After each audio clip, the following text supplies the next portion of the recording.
जरा सोचिए कि आप एक सस्ते रेंट वाले फ्लैट में रह रहे हैं और अचानक एक वीआईपी दिखने वाली लड़की आपकी रूममेट बनने आ जाए। शुरू में तो वही ससुरा डेली का लफड़ा और टेंशन। लेकिन क्या हो अगर वो अनजान लड़की धीरे धीरे आपकी जिंदगी का सबसे बड़ा सपोर्ट बन जाए। एक ऐसी स्टोरी जिसमें रोमांस भी है, स्ट्रगल भी है और एक आम लड़के का एमसी बनने का लंबा सफर भी है। चलिए शुरू करते हैं केज एक्सप्लेन के इस नए वीडियो में। वाटर हीटर हर जगह से लीक हो रहा था। मैंने उससे कहा कि लीक की टेंशन छोड़ो और जाकर कुछ कपड़े पहन लो। नमस्कार दोस्तों, मेरा नाम चेन मो है। मेरे सामने जो लड़की खड़ी है जिसका नाम जियांगजू है वो मेरी नई रूममेट है। मैंने सुना था कि उसका परिवार बैंकरप्ट हो चुका था और उसके पास गुजारा करने के लिए बाहर निकलकर काम करने के अलावा कोई चारा नहीं बचा था। वो मेरे साथ इस कमरे में रहने के लिए सिर्फ एक ही वजह से राजी हुई, क्योंकि रेंट सस्ता था। लेकिन जब से हम साथ रहने लगे, मुझे एक पल का सुकून नहीं मिला। ये तो सरासर टॉर्चर था। सच कहूं तो अगर रेंट के पैसे बचाने की बात न होती तो तुम मुझे कितनी भी रकम दे देते, मैं ये सब बर्दाश्त नहीं कर पाता। जिस पहले दिन वो यहाँ आई, उसकी पिछली कहानी सुनकर मुझे उस पर तरस आया और मैंने उसके सामान में हाथ बंटाने की कोशिश की। लेकिन उसने एक ही वाक्य बोलकर मुझे तुरंत चुप करा दिया। क्या तुमने अपने हाथ धोए हैं? मेरा हाथ हवा में ही जम गया, जैसे मुझे अभी अभी बिजली का झटका लगा हो। मुझे समझ नहीं आया कि हाथ आगे बढ़ाऊं या पीछे खींच लूं। मैं बस वहीं खड़ा रहा। शर्म से मेरा चेहरा लाल हो गया था। आखिर में मैं बस अजीब सा महसूस करते हुए एक तरफ हट गया ताकि वो गुजर सके। मैंने देखा कि उसका दुबला पतला शरीर उस भारी भरकम सूटकेस को कमरे के अंदर खींचने में कितनी मशक्कत कर रहा था। मैं अपना इंट्रो देना तो पूरी तरह भूल ही गया और उसके हाव भाव देखकर तो ऐसा लग रहा था कि उसे वैसे भी मेरे बारे में जानने में कोई इंटरेस्ट नहीं था। जैसे ही उसने कमरे के अंदर कदम रखा, उसने घिन से अपनी नाक सिकोड़ ली। मैं अच्छी तरह जानता था कि उसे किस चीज से इतनी घिन आ रही थी। इस कमरे में हमेशा एक अजीब सी बदबूदार महक फैली रहती है। यहाँ दिन ब दिन रहते हुए मुझे खुद भी इस बदबू की आदत पड़ने में काफी समय लग गया। मैंने उससे पूछा, तुम्हारे पास चाबी है ना? मैं थोड़ी देर के लिए बाहर जा रहा हूँ। उसने अपनी नाक से एक हल्की सी बेपरवाह हम्फ की आवाज निकाली। बस यही उसकी तरफ से एकमात्र जवाब था और उसने अपनी पलकें उठाने की भी जहमत नहीं उठाई। मेरा भी उससे और ज्यादा बात करने का कोई मूड नहीं था, इसलिए मैं बस मुड़ा और दरवाजे से बाहर निकल गया। उस रात मैं अपने कुछ दोस्तों के साथ शराब पीने चला गया। जब मैं घर वापस लौटा, तब तक रात के लगभग 11 बज चुके थे। मैंने नींद में ही बेडरूम का दरवाजा खोला और वहीं ठिठक गया। क्या ये सच में मेरा ही कमरा था? मेरा वही जाना पहचाना डॉग हाउस। फर्श इतना साफ था कि उसमें आप अपनी ही परछाई देख सकते थे।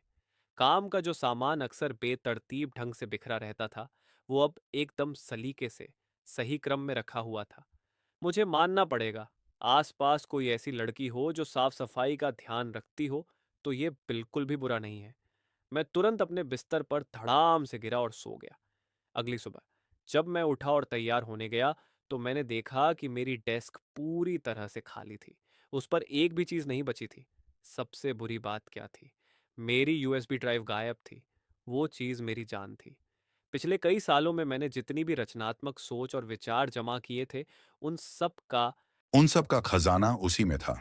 घबराकर मैं तुरंत जियांगजू को ढूंढने गया। मैंने उससे पूछा, हे जियांगजू, क्या तुमने कल कमरा साफ किया था? उसने बोला, मुझे धन्यवाद देने की कोई जरूरत नहीं है। मैंने बोला, मैं तुम्हें धन्यवाद नहीं दे रहा हूं। क्या तुमने वो यूएसबी ड्राइव देखी थी जो मेरी डेस्क पर रखी थी? मुझे लगा कि जियांगजू ने शायद उसे बस मेरे लिए सलीके से रख दिया होगा। लेकिन मुझे हैरानी तब हुई जब उसने बड़े ही बेपरवाही से एक चौंकाने वाली बात कह दी। मैंने उसे फेंक दिया। क्या तुम मजाक कर रही हो? उस यूएसबी ड्राइव में सैकड़ों गीगाबाइट डेटा था और तुमने उसे बस फेंक दिया। उसने बोला, यह तो बस एक सस्ती पुरानी फ्लैश ड्राइव है। मैं तुम्हें दूसरी खरीद दूंगी जब तक कि उसमें पूर्ण न भरा हो। उस पल मैं पूरी तरह से अपना आपा खो बैठा। हमें उसी समय वहीं पर कुछ बुनियादी नियम तय करने ही थे। हमें निजी जगहों और सबके इस्तेमाल वाली जगहों के बीच साफ साफ फर्क करना था। हमने पूरे 10 मिनट तक बहस की और आखिरकार एक बात पर सहमति बनी। लिविंग रूम, बाथरूम और किचन, ये सभी जगहें सबके इस्तेमाल के लिए होंगी। बेडरूम पूरी तरह से निजी जगह होंगी। हालांकि बालकनी उसकी होगी, उसे उसकी निजी जगह का ही हिस्सा माना जाएगा, क्योंकि उसे अपने अंडरवियर सुखाने के लिए एक जगह चाहिए थी और वो मुझे उन्हें दिखाते हुए बहुत शर्मिंदा महसूस करती थी। मेरा कमरा दक्षिण दिशा में था और उसमें काफी धूप आती थी, इसलिए मैं अपने कपड़े अपने ही कमरे के अंदर सुखा सकता था। दूसरी तरफ उसके कमरे में बिल्कुल भी प्राकृतिक रोशनी नहीं आती थी। इसकी भरपाई के तौर पर वो बिजली और पानी के बिल भरने के लिए राजी हो गई। ये 3 नियम बनाने के बाद वो मुड़ी और अपने कमरे की तरफ चली गई। कुछ ही पल बाद दबी दबी सिसकियों की आवाज बाहर आई और वो आवाज लगातार तेज होती गई। मैंने हैरानी में अपनी नाक रगड़ी। मन में सोचा, पक्का मैंने उसे इतना भी ज्यादा तो नहीं सताया था। आखिरकार मैं खुद भी बिजली या पानी का ज्यादा इस्तेमाल नहीं करता था, इसलिए मैं उससे कोई ज्यादा पैसे तो नहीं वसूल रहा था। शनिवार की सुबह मैं वहां बैठकर अपनी भौहें संवार रहा था कि धड़ाम, मेरे बेडरूम का दरवाजा जोर से खुल गया।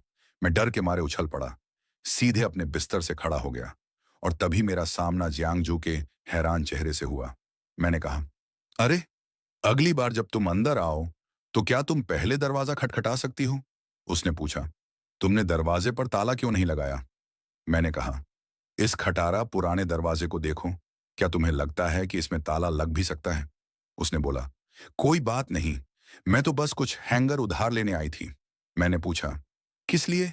क्या तुम अपने अंडरवियर टांगने वाली हो? भगवान कसम, मैं 6 फुट लंबा जवान आदमी हूं। फिर भी उसकी उस एक मजाकिया बात ने मुझे शर्म से लाल कर दिया। उसने 2 हैंगर उठाए और उसके होंठों के कोने फिर से ऊपर की ओर मुड़ गए। उसने कहा, ओह, देखो तो जरा, कितने प्यारे कार्टून प्रिंट वाले बॉक्सर हैं। मैंने शर्माते हुए कहा, अरे, रहने भी दो। क्या तुम्हें सच में इतनी ही जरूरत है? क्या तुम चाहती हो कि मैं तुम्हें कुछ जोड़ी दे दूं? जिस तरह वो थोड़ी घबराई हुई सी कमरे से बाहर भागी, उसे देखकर मैं समझ गया कि वो उतनी शांत नहीं थी जितना वो दिखावा कर रही थी। खैर, साथ रहने का मतलब ही यही होता है ना? शुरू में थोड़ी तालमेल बिठाने की जरूरत तो पड़ती ही है।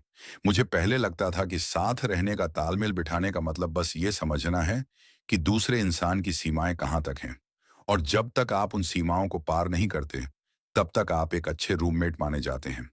लेकिन वो बिल्कुल इसके उलट थी। उसे ठीक ठीक पता था कि मेरी सीमाएं कहाँ हैं, फिर भी वो लगातार उस सीमा रेखा पर ही नाचती रहती थी। मिसाल के तौर पर, वो बिल्ली की तरह जब मन करता मेरे कमरे में घुस आती थी, या फिर जब मैं अपनी सुबह की दिनचर्या के बीच में होता तो वो अचानक बाथरूम में घुस आती। ये देखकर कि मैं अंदर हूं, वो इतनी जोर से चीखती कि उसकी आवाज किसी हवाई हमले के सायरन को भी मात दे देती। मुझे ठीक ठीक नहीं पता कि वो किस बात पर चीख रही होती थी, लेकिन ऐसा लगातार होता रहता था। इसके अलावा रोजमर्रा के जीवन के मामलों में उसमें जरा भी समझदारी नहीं थी। वो अपने कपड़े वॉशिंग मशीन में डाल देती और फिर बस चली जाती।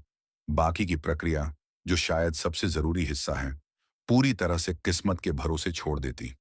उसे खाना बनाना बिल्कुल नहीं आता था, फिर भी वो जबरदस्ती रसोई में हाथ पैर मारती रहती और इस चक्कर में लगभग पूरे अपार्टमेंट में आग ही लगा देती। हर बार मुझे बड़े सब्र से एक एक कदम करके उसका हाथ पकड़कर उसे चीजें करना सिखानी पड़ती थी। बस एक ही अच्छी बात थी कि वो असल में काफी तेजी से सीखती थी। दूसरी बार जब उसने खाना बनाने की कोशिश की, तो उसे पहले से पता था कि तेल की आग पर पानी नहीं डालना चाहिए। इसके बजाय उसने उस पर कपड़े धोने वाला डिटर्जेंट डाल दिया।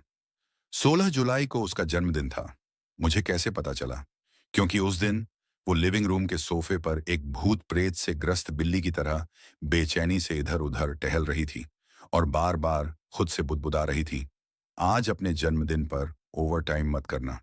चाहे कुछ भी हो जाए, आज अपने जन्मदिन पर ओवर टाइम मत करना। वैसे तो मुझे बहुत अच्छी नींद आती है, लेकिन मैं भी उसकी इस लगातार मंत्र जैसी बुदबुदाहट को नजरअंदाज नहीं कर पाया। ठीक उसी पल जब मैं अपनी जबान काट रहा था, उसे खुद याद दिलाने की अपनी इच्छा को दबाते हुए, वो दरवाजे से बाहर निकल गया। उस दिन वो बड़ी अजीब सी जल्दबाजी में निकला। उसने अपने बेडरूम का दरवाजा भी अपने पीछे बंद नहीं किया। मैं अंदर नहीं गया, लेकिन मैंने दरवाजे से झांका और उसकी मेज पर खाने का एक डिब्बा रखा देखा। उसके अंदर आधा बचा हुआ स्टीम्ड बन, एक छोटी कटोरी दलिया और सब्जियों की 2 छोटी कटोरियां रखी थीं। ये पिछली रात का उसका खाना था। ऐसा बर्ताव करते हुए मानो मुझ पर भी किसी भूत का साया पड़ गया हो। मैं मुड़ा, किराने का सामान खरीदने नीचे गया और अपने खाना पकाने का समय ठीक उसके शाम को काम से लौटने के समय के हिसाब से तय किया। जैसे जैसे मैं सब्जियां भून रहा था, मैं खुद को इतना बेवकूफ होने के लिए कोसता जा रहा था। जब आखिरकार उसने दरवाजा खोला और अंदर आया, तो लिविंग रूम की मेज पर पहले से ही 4 तरह के पकवान और एक कटोरी चावल रखे हुए थे और उनके ठीक बगल में 4 इंच का एक छोटा सा बर्थडे केक भी रखा था। वो वहीं का वहीं जम गया।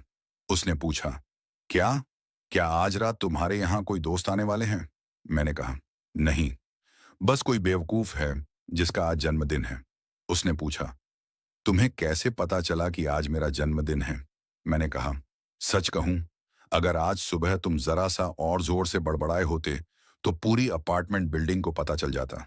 उसने कहा, मुझे ये एहसास नहीं था कि भले ही तुम देखने में बेचैन किस्म के इंसान लगते हो, लेकिन असल में तुम्हारा दिल बहुत अच्छा है।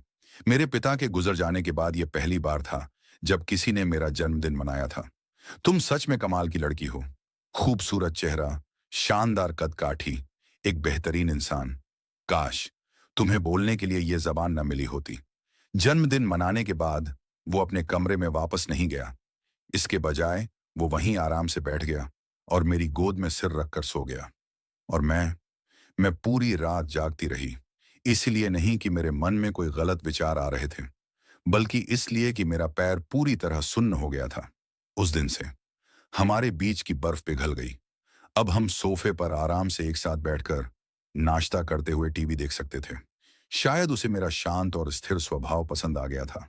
दूसरी तरफ मैं पूरी तरह से उसकी अच्छी शक्ल सूरत पर फिदा थी। एक दिन वाटर हीटर में शॉर्ट सर्किट हो गया। ठीक उसके बाद जियांगजू बाथरूम से बाहर निकली, पूरी तरह नंगी। मेरा दिमाग वहीं जाम हो गया। मैं पूरे 3 सेकंड तक सदमे में पूरी तरह जम गया। मैंने सोचा, अभी क्या दिख रहा है, इसकी परवाह छोड़ो, शायद तुम्हें जाकर कुछ कपड़े पहन लेने चाहिए। उस छोटी सी घटना के बाद से वह मेरा सामना करने में इतनी शर्मिंदा महसूस करने लगी थी कि हमेशा मुझसे बचने की कोशिश करती रहती थी। लगभग 3 महीने बाद, मुझे पक्का नहीं पता कि मुझे पेट का इन्फेक्शन था या कुछ और, मुझे अपने पेट में ऐसा दर्द महसूस हुआ जैसे कोई ड्रिल मशीन मेरे आर पार छेद कर रही हो। पहले तो मुझे लगा कि मैं थोड़ी देर तक दर्द सह लूंगा, लेकिन फिर हालात सच में बिगड़ने लगे। जैसे ही मैं किसी तरह खुद को घसीटते हुए अस्पताल ले जाने की कोशिश कर रहा था, जियांग जो अचानक दौड़कर मेरे पास आई और अपने हाथों में मेरा चेहरा थाम लिया। उस पल मैं इतने ज्यादा दर्द में था कि मैं ठीक से एक भी वाक्य नहीं बोल पा रहा था। उसने एक भी शब्द नहीं कहा। उसने बस अपनी जैकेट पहनी, मुझे खड़े होने में मदद की और मुझे सीढ़ियों से नीचे ले जाने लगी। जरा सोचिए, हम 6ठी मंजिल पर थे। मुझे आज भी समझ नहीं आता कि उसके दुबले पतले शरीर ने मुझे इतनी दूर तक नीचे तक कैसे ढोया। हमने टैक्सी बुलाने की कोशिश की, लेकिन वह अपना फोन भूल गई थी। इसीलिए मुझे आधा गोद में उठाकर और आधा घसीटते हुए वह आधी रात के सन्नाटे में संघर्ष करती रही, जब तक कि आखिरकार वह मुझे ईआर इमरजेंसी रूम तक नहीं पहुंचा पाई। जब तक मेरी आईवी ड्रिप खत्म हुई और मैं ठीक होने लगा, तब तक सूरज निकलने ही वाला था। डॉक्टर ने कहा कि यह बस पेट की ऐंठन थी, कुछ भी गंभीर नहीं। धन्यवाद। जाओ, जाकर सो जाओ, तुम्हें जल्द ही काम पर जाना है। कोई बात नहीं, मैंने पहले ही फोन करके छुट्टी ले ली है। कुछ दिनों बाद मैं पूरी तरह से ठीक हो गया। अपना आभार जताने के लिए मैंने अपनी आस्तीनें चढ़ाई और पूरी दोपहर खाना बनाने में बिता दी। खाना खाते समय जियांगजू मेरी तारीफों के पुल बांधती रही। ये बहुत स्वादिष्ट है, क्या तुम जिंदगी भर मेरे लिए खाना बना सकते हो? उसी पल मेरे अंदर भावनाओं का एक जोरदार ज्वार उमड़ा। मैंने तुरंत सिर हिलाकर हाँ कह दी, लेकिन फिर उसके चेहरे पर वह बड़ी सी मासूम मुस्कान देखकर मुझे एहसास हुआ कि मैंने उसके कहने का मतलब पूरी तरह से गलत समझ लिया था। जब उसने कहा, मैं अपनी बाकी की जिंदगी खाना बनाऊंगी, तो उसका मतलब बिल्कुल सीधा सीधा था। उस घटना के बाद से उसने रात के खाने के लिए बाहर से खाना मंगाना बंद कर दिया। इसके बजाय वह हर शाम मुझसे अपने लिए खाना बनवाने की जिद करती, यह कहकर कि इससे पैसे भी बचते हैं और यह सेहत के लिए भी अच्छा है। मैं इस पर बड़बड़ाता और नखरे दिखाता, लेकिन जब भी मुझे याद आता कि कैसे वह मुझे अस्पताल तक उठाकर ले गई थी, उस बेपरवाह, सब कुछ दांव पर लगा देने वाले पक्के इरादे के साथ, तो मैं और भी ज्यादा तेजी और जोश के साथ कड़ाही में चम्मच चलाने लगता। लेकिन आज कुछ ठीक नहीं लग रहा था। खाना तैयार था और मेज पर रखा था, फिर भी 5 मिनट बीत गए और वह अभी तक खाने के लिए नहीं आई थी।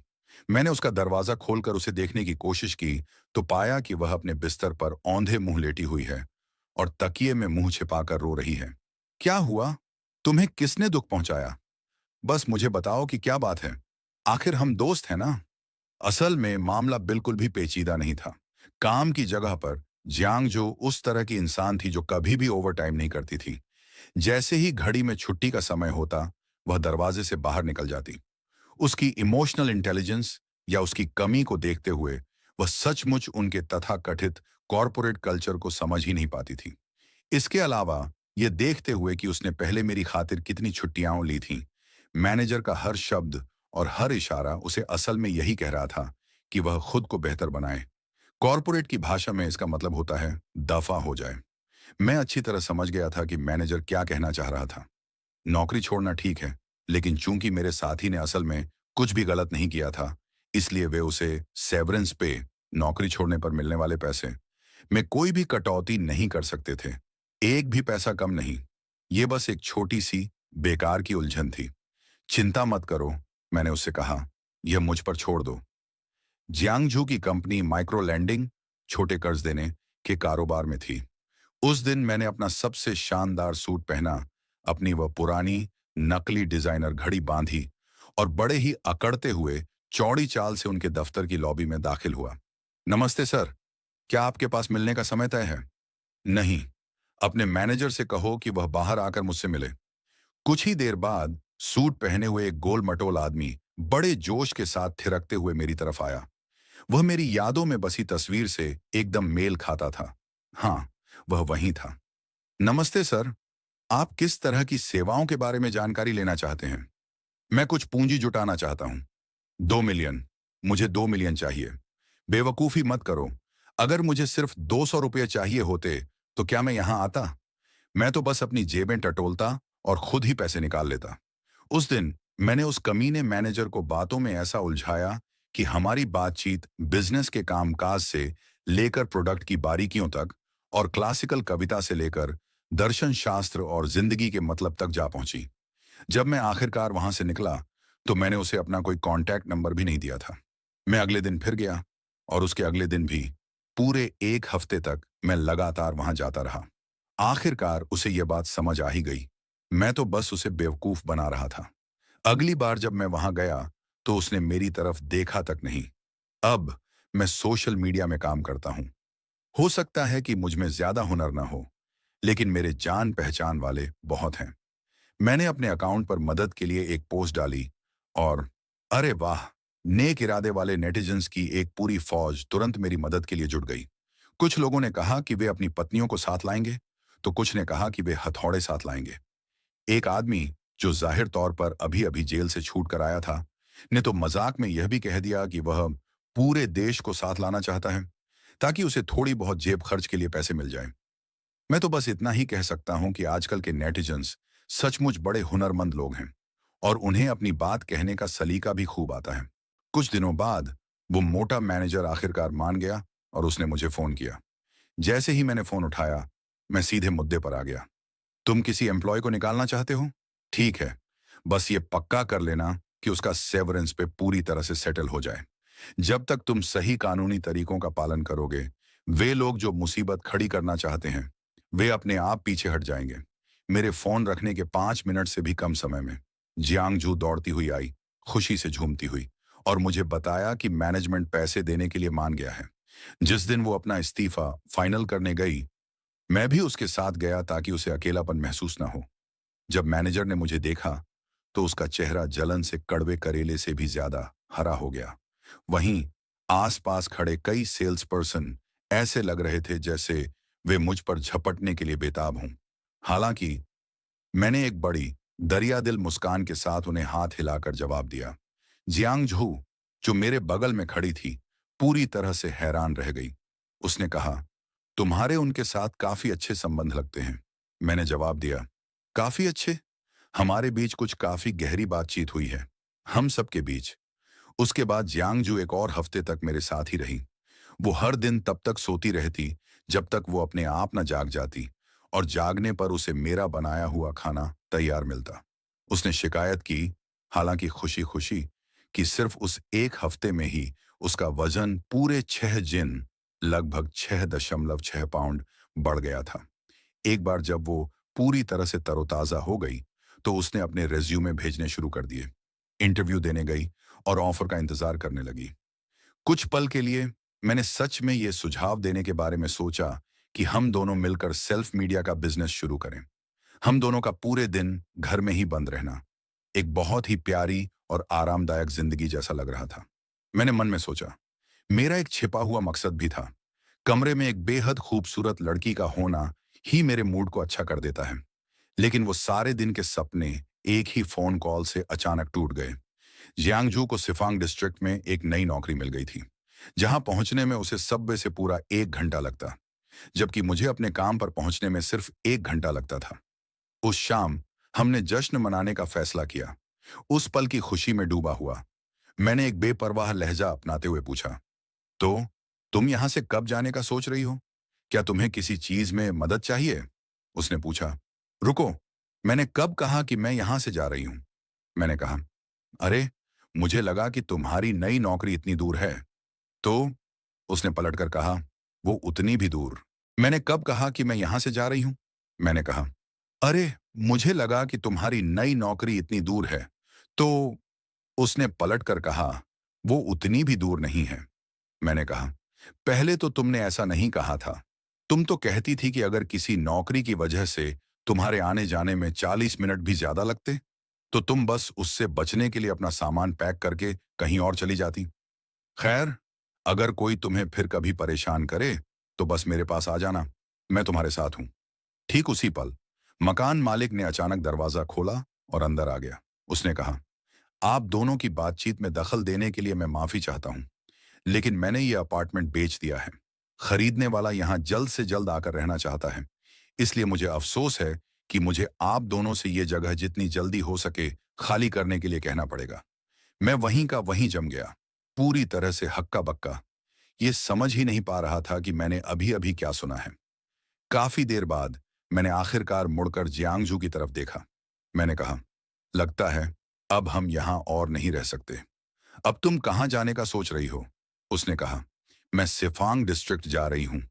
वो ऑफिस के ज्यादा पास है, जिससे चीजें आसान हो जाएंगी। और तुम? मैंने कहा, मुझे लगता है कि मैं शहर के बाहरी इलाके में चला जाऊंगा। मैं कोई शांत जगह ढूंढ लूंगा, वो सस्ती भी होगी, और वहां मुझे कुछ नया लिखने की प्रेरणा भी मिलेगी। हम दोनों में से किसी ने भी साथ मिलकर बिजनेस शुरू करने का जिक्र नहीं किया। हमारी बिना कहे समझ इतनी गहरी थी कि वो थोड़ी अजीब भी लग रही थी। आखिरकार हम एक दूसरे को बहुत ज्यादा समय से नहीं जानते थे। हमारी शुरुआती कहासुनी से लेकर आपसी समझ बनने तक, और आखिर में कंधे से कंधा मिलाकर साथ लड़ने तक, सब कुछ इतनी तेजी से हुआ था। मैंने मन में सोचा, काश हमारे पास साथ बिताने के लिए और 6 महीने होते, तो मैं यकीनन हिम्मत जुटाकर अपने दिल की बात कह देता और उससे पूछता कि क्या वो मेरे साथ अपनी जिंदगी बिताना चाहेगी। लेकिन अब इस बात को उठाना, मैं चाहे जिस भी नजरिए से देखता, यही लगता कि मेरे मन में कोई और ही इरादा है। मैंने कहा, "हम्म, सुनो, कैसा रहेगा अगर मैं तुम्हारे साथ सिफांग डिस्ट्रिक्ट चलूं और हम वहां रहने के लिए कोई जगह ढूंढ लें? हम किराया आधा आधा बांट लेंगे। इससे हम दोनों के काफी पैसे बच जाएंगे।" उसने कहा, नहीं, मेरी टीम में अभी अभी एक नया साथी आया है, और हमने कल ही तय कर लिया था कि हम साथ रहेंगे। सामान शिफ्ट करने वाले दिन मैंने जियांगजू का सामान उठाने में मदद की। उसने मेरे कंधे से थोड़ी धूल झाड़ने के लिए हाथ बढ़ाया। उसने पूछा, गले लगना चाहोगे? मैंने कहा, गले लगना? हाँ, जरूर। ये तो बहुत ज्यादा रिस्की है। मेरे साथ इतना ज्यादा इमोशनल होने की कोई जरूरत नहीं है। अपनी आदत के मुताबिक मैंने उसका हाथ पकड़कर जोर से थाम लिया और उस छोटे से ट्रक को दूर जाते हुए देखता रहा। जैसे जैसे वो दूर से और भी दूर होती गई, ऐसा लगा जैसे हवा उसे अपने साथ उड़ा ले गई हो। तो मुझे ऐसा महसूस हुआ जैसे कोई प्यार अभी अभी अंकुरित ही हुआ था कि बेरहमी से उसे कली में ही तोड़ दिया गया हो। मुझे ठीक से याद नहीं कि वो मेरी बाहों से कैसे फिसल गई, और न ही मुझे ये याद है कि हमने एक दूसरे को अलविदा कैसे कहा। उस पल में जब उसने मुझे कसकर गले लगाया तो मेरे मन में बस चार शब्द गूंजे, किस्मत बड़े बेरहम खेल खेलती है। आखिर में मैं बस उस खाली सड़क की ओर मुंह करके खड़ा रहा और अपना हाथ हिलाता रहा। एक जोरदार आखिरी अलविदा। उस दिन के बाद से हमारी वीचैट चैट हिस्ट्री 6 सितंबर पर ही जम गई। ठीक अगले ही दिन मैं वो जगह छोड़कर चला गया। मैंने अपने कुछ दोस्तों को इकट्ठा किया और हम सब ने मिलकर पूरा दिन एक शोर शराबे और हलचल भरे माहौल में बिताया। जब तक हमारा काम खत्म हुआ तब तक रात हो चुकी थी। हमें सड़क के किनारे एक बारबेक्यू का ठेला मिला। हमने कुछ सीखें भुनी और शराब पी। वो जानी पहचानी सी भावना मुझे तुरंत ही असलियत में वापस खींच लाई।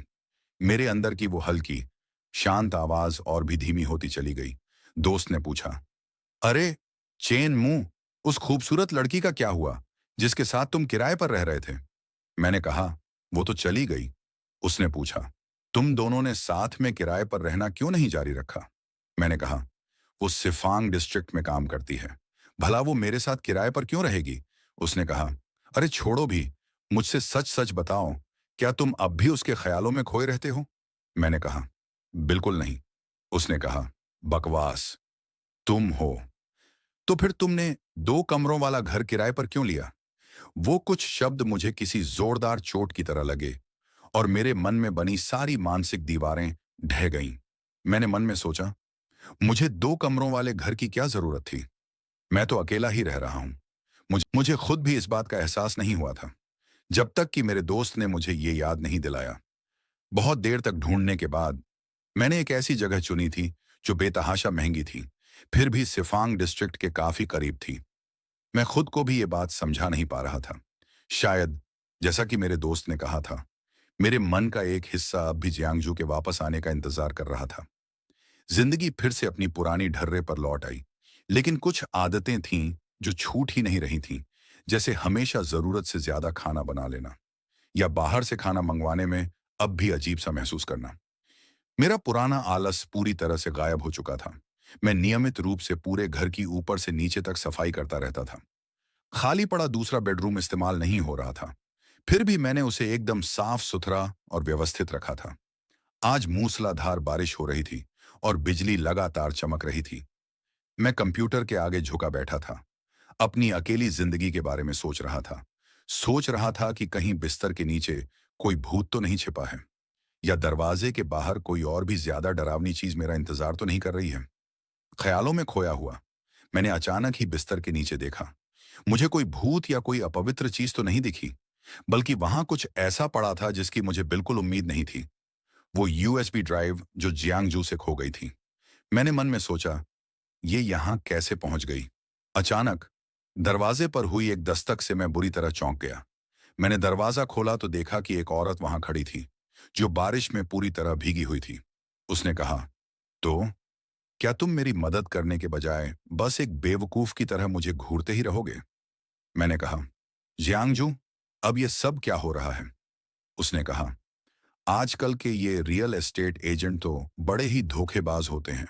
मैंने कहा, ऐसा करते हैं, मैं किराया सीधे तुम्हें ही दे देता हूं।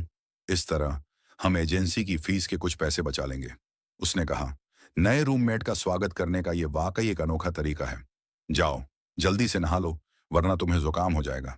मैंने पूछा, अरे, क्या इस कमरे का वाटर हीटर बिजली लीक करता है? क्या यह सुरक्षित है? उसने कहा, नहीं, ऐसा नहीं है। मैंने तुम्हें इसे कई बार टेस्ट करते हुए सुना है। वैसे तुम यहां तक कैसे पहुंच गई? उसने कहा, मैंने एजेंट से पूछा था। हमने एक ही एजेंसी इस्तेमाल की थी। क्या तुम भूल गए? वो असल में काफी अच्छा आदमी है, उतना संदिग्ध नहीं जितना तुमने उसे बताया था। मैंने कहा, वो एजेंट वाकई अच्छा आदमी है, ये तो मुझे भी पता है। मेरा मतलब था कि उसकी त्वचा सांवली है। वो सच में काफी सांवले रंग का है। कोई धुन गुनगुनाते हुए जियांगजू अपने बेडरूम में चली गई। मैं लिविंग रूम के सोफे पर पीछे की ओर टिक कर बैठ गया। बारिश की वो ठंडी नमी जो कुछ देर पहले जब मैंने उसे गले लगाया था, तब भी उसके शरीर पर लगी हुई थी, अभी भी मेरी उंगलियों पर महसूस हो रही थी। मैं उठा और वापस किचन की ओर चल दिया, ताकि उस खाने को दोबारा गर्म कर सकूं जो मैंने पहले बनाया था। मुझे लगा कि जब जियांगजू अपने कमरे का सामान जमाना खत्म कर लेगी, तो शायद उसे फिर से भूख लग जाएगी। मैं इस लड़की की भूख के बारे में सब कुछ जानता था। वो देखने में बहुत दुबली पतली और छोटी सी लगती थी, फिर भी खाने के मामले में वो जरा भी पीछे नहीं हटती थी। जब हम पुरानी जगह पर रहते थे, तो जब भी मैं 4 तरह की सब्जियां और एक सूप बनाता था, वो हमेशा मुझसे आधा कटोरा ज्यादा चावल खा लेती थी। थोड़ी ही देर में खाना गर्मा गर्म तैयार हो गया। जियांग झू हल्के गुलाबी रंग का एक साफ सुथरा पजामा पहनकर बाहर आई और सोफे पर धम से बैठ गई।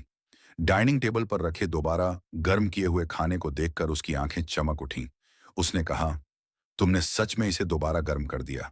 मैं सच में पहले पेट भरा हुआ महसूस कर रही थी, लेकिन इसकी महक इतनी अच्छी है कि मुझे लगता है मैं 1-2 कौर और खा सकती हूँ। जैसे ही उसने ये कहा, उसने बिना सोचे समझे अपनी चॉपस्टिक्स उठाई और खाना शुरू कर दिया।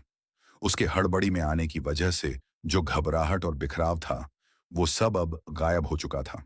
और हमारे अलग रहने के दौरान हमारे बीच जो अजीब सा खिंचाव आ गया था, वो भी अब नहीं रहा था। ऐसा लग रहा था मानो पिछले 1.5 महीने की जुदाई कभी हुई ही ना हो। मानो वो शुरू से ही इसी अपार्टमेंट में रह रही हूं। मैंने कहा, हाँ। मैं उसके सामने बैठ गया और उसे खाते हुए देखने लगा। मेरे होंठों के कोने अपने आप ही ऊपर की ओर मुड़ गए। मैंने कहा, क्या तुमने ये नहीं कहा था कि तुम्हारी नई रूममेट के साथ तुम्हारी खूब पट रही है? फिर अचानक तुम वहां से क्यों चली आई? और इतनी जोरदार बारिश में इतनी दूर चलकर यहां तक आने की क्या जरूरत थी? क्या तुम्हें इस बात की चिंता नहीं हुई कि शायद मैंने कोई नई रूममेट पहले ही ढूंढ ली हो? जियांगजू का हाथ, जो किसी सब्जी की ओर बढ़ रहा था, बीच में ही रुक गया। उसके कानों के सिरे हल्के लाल रंग के हो गए। उसने कहा, उस रूममेट के साथ रहना बिल्कुल नामुमकिन था। वो बेवजह ही बहुत ज्यादा नखरे दिखाती थी। जिस दिन मैं वहां रहने आई, उसी दिन उसने शिकायत की कि मैं नहाने में बहुत ज्यादा समय लगाती हूँ। और फिर उसने शिकायत की कि रात में इधर उधर चलते फिरते मैं बहुत ज्यादा शोर करती हूँ। जैसे जैसे वो बोलती गई, उसका गुस्सा और बढ़ता गया। उसका निचला होंठ आगे की ओर निकल आया, बिल्कुल वैसे ही जैसे वो पुरानी जगह पर रहते हुए तब करती थी, जब काम की जगह पर उसके बॉस उसे परेशान करते थे। जब तक उसने अपनी कहानी खत्म की, उसकी आवाज इतनी धीमी हो चुकी थी कि वो मुश्किल से ही सुनाई दे रही थी। उसने अपना सिर नीचे झुका लिया। मुझसे नजरें मिलाने की उसकी हिम्मत नहीं हो रही थी। और इस बीच उसके कान गहरे लाल रंग के हो गए थे, इतने लाल कि देखकर लग रहा था मानो उनमें से खून निकलने ही वाला हो। मेरा दिल तुरंत पिघल गया। मैंने मन में सोचा, अब मैं उसे और कैसे चिढ़ा सकता था। मैंने हाथ बढ़ाया और उसके बालों को सहलाया। वो हमेशा की तरह ही मुलायम और रेशमी लग रहे थे। मैंने कहा, जब भी तुम्हारा मन करे यहां आ जाना। वैसे भी ये 2 बेडरूम वाला अपार्टमेंट है। वो खाली कमरा तो बस ऐसे ही पड़ा है। तुम्हारा यहां होना अच्छा लगेगा। उसने पूछा, सच में? तुम्हें नहीं लगता कि मैं तुम्हारे लिए परेशानी बनूंगी? मैंने कहा, परेशानी? बिल्कुल तुम परेशानी बनोगी। तुम्हें खाना बनाना नहीं आता। रोजमर्रा के कामों में तुम्हारी अक्ल बिल्कुल काम नहीं करती।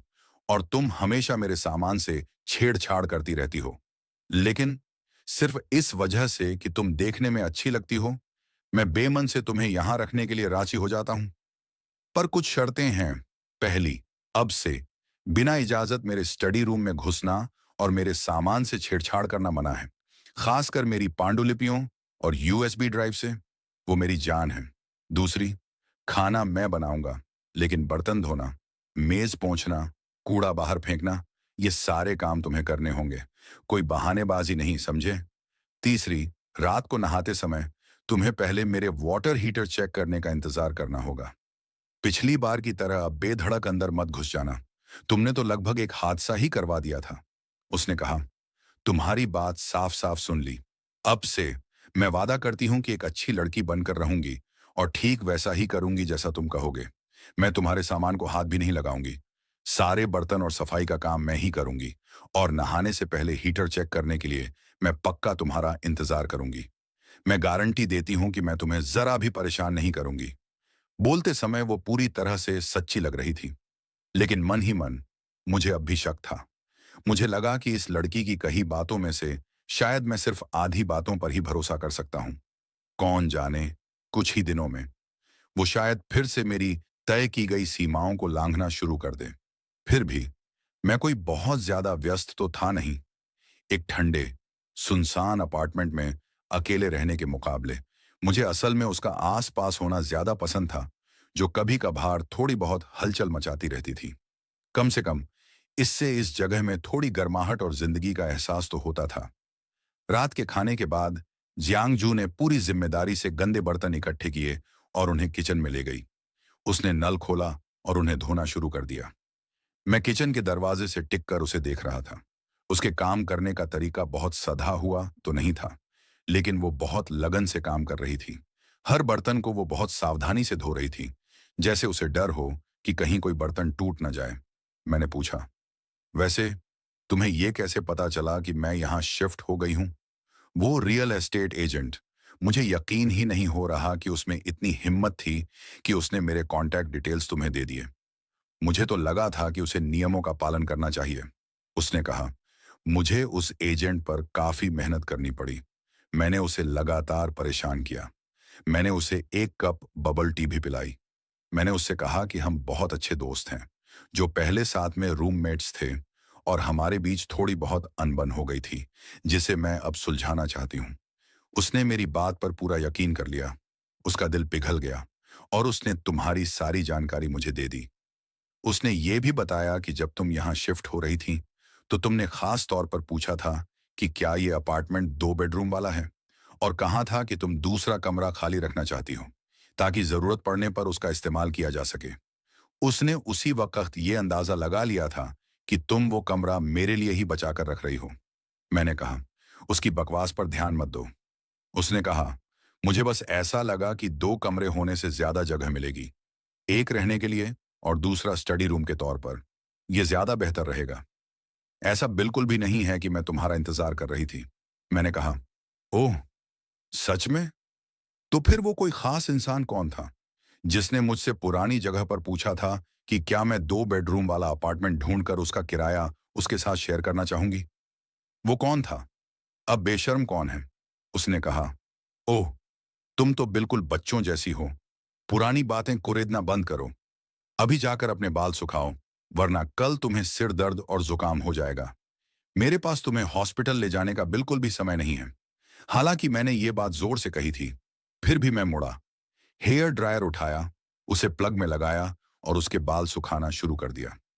जियांग जो एक पल के लिए हैरान रह गई, लेकिन वो चुपचाप सोफे पर बैठ गई। मैं उसके पीछे खड़ा था और मेरी उंगलियां धीरे धीरे उसके लंबे बालों में फिर रही थीं। ड्रायर से निकलती गर्म हवा धीरे धीरे उसके बालों पर पड़ रही थी और उसके बालों की लटें मेरी उंगलियों से उलझ रही थीं। वो बहुत ही मुलायम थे। कमरा शांत था, सिवाय हेयर ड्रायर की हल्की सी भिनभिनाहट के। उसी पल अचानक मेरे मन में एक ख्याल आया। मैंने कहा, पिछली बार तो तुमने लगभग पूरे घर में आग ही लगा दी थी, फिर भी तुम्हें दोबारा खाना बनाने की हिम्मत कैसे हुई? बाहर निकलो और दरवाजे के बाहर इंतजार करो।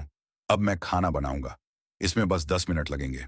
जियांग जू ने आज्ञाकारी होकर किचन के दरवाजे की ओर कदम बढ़ाए और दरवाजे की चौखट से टिककर मुझे देखने लगी।